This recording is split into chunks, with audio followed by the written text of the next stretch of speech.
Leaps pricing. Options pricing models use 5 factors to determine an option's theoretical value: stock or ETF price, strike price, time to expiration, interest rates minus dividends, volatility of the underlying stock. For shorter-term options, it is common to use an interest rate that approximates the risk-free interest rate.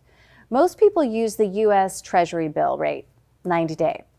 Pricing longer-term options is more difficult than pricing short-term options. To price a leaps option, it is necessary to predict volatility, expectation of price fluctuation of the underlying stock and interest rates for up to 2.5 years.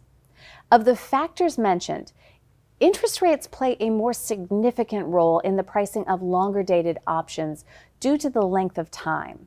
As a result, even professionals struggle to quote prices for options with maturity dates far in the future. The predictability of the inputs is more unreliable than for shorter-term options.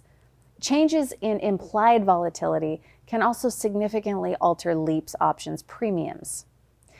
Despite difficulties, exchange policies generally require market makers and specialists to offer quotations, both bid and offer, for up to 10 contracts. This allows investors to find a market for leaps at any time. We would like to thank you for taking the time to watch the videos that we have put together for you today.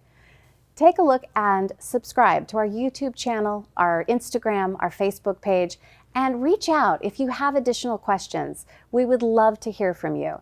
Check out our website for more information. Go to www.optiontradersnetwork.com. Thanks so much.